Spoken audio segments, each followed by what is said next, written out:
संबंधों का बड़ा महत्व होता है।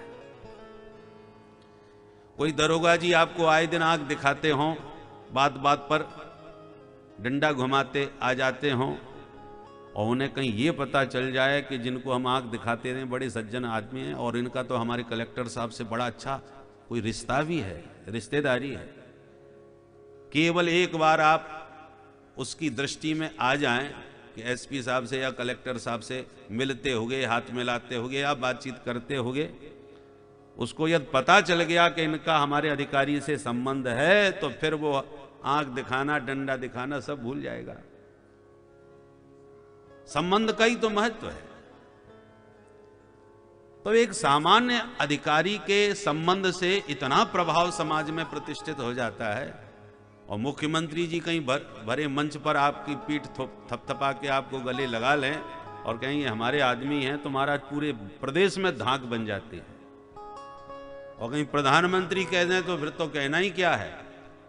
तो जब हमारे बीच से चुने हुए व्यक्ति के प्रभाव में आने पर हम लोग इतने प्रभावशाली बन जाते हैं, तो जो अनंत कोटि ब्रह्मांड का अधिनायक है, उस परम ईश्वर, उस परमात्मा से संबंध जोड़ने के बाद हमारा कितना प्रभाव होगा, कल्पना कीजिए।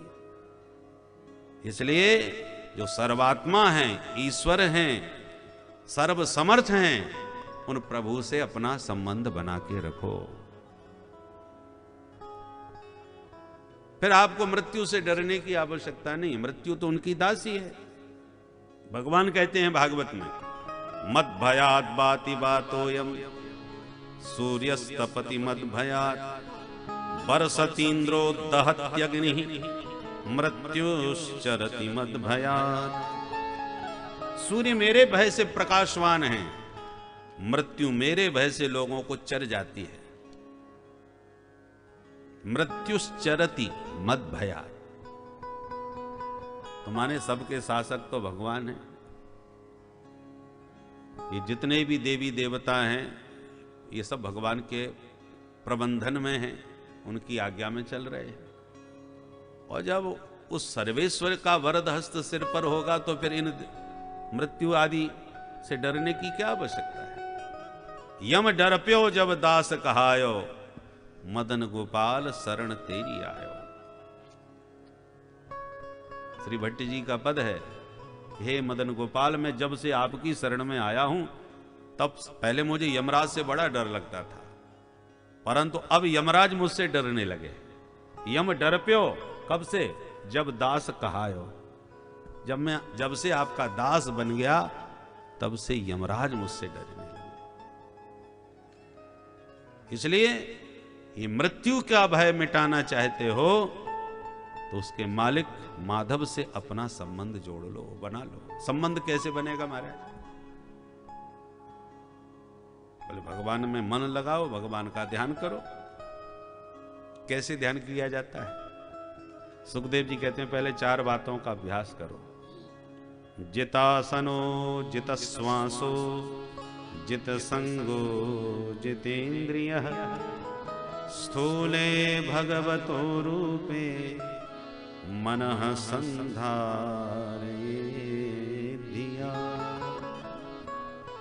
भगवान में मन लगाने के लिए सबसे पहले 4 बातों का अभ्यास होना चाहिए।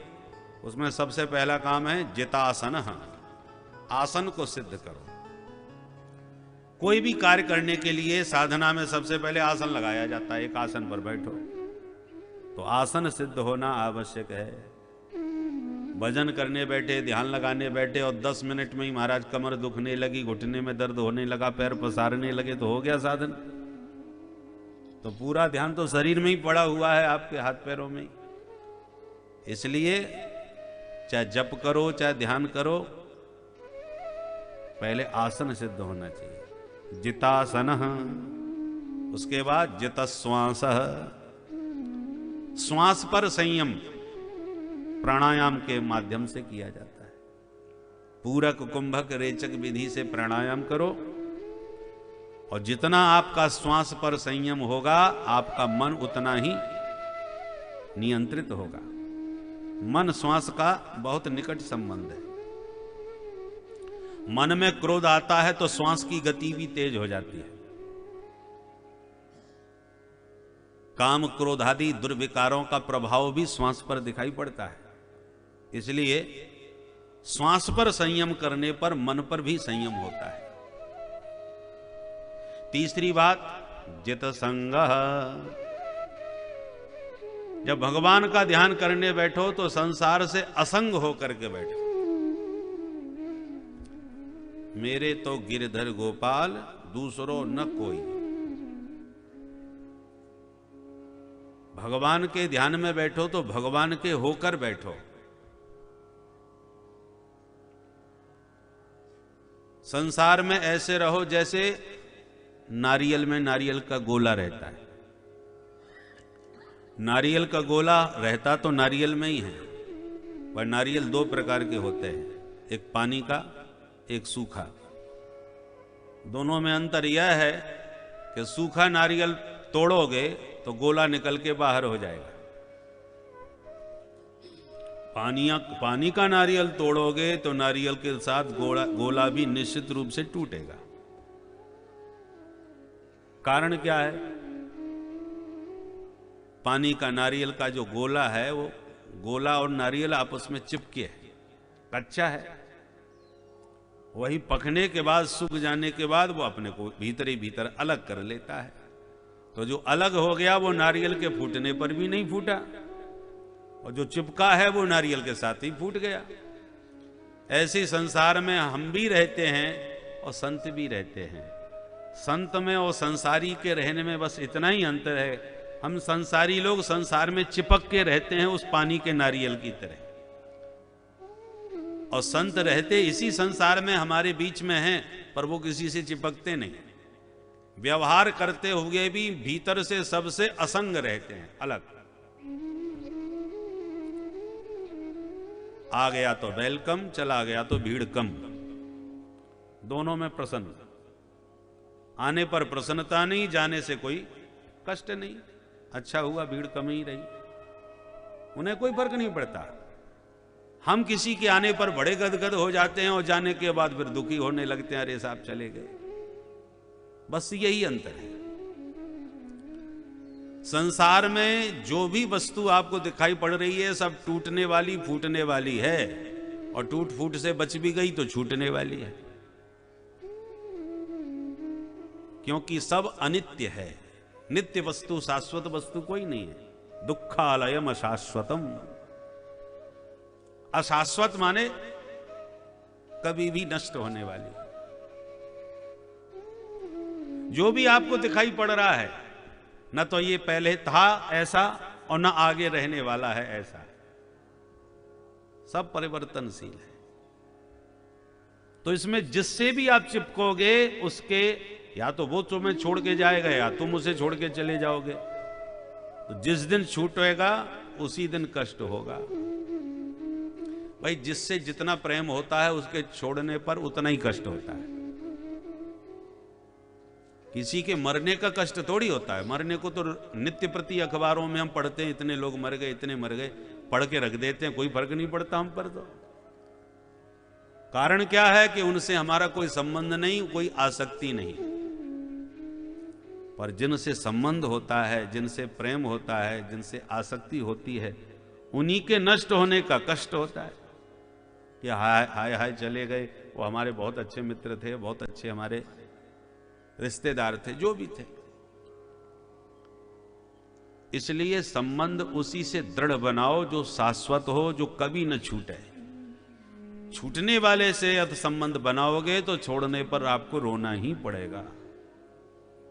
तो महात्मा लोग क्या करते हैं?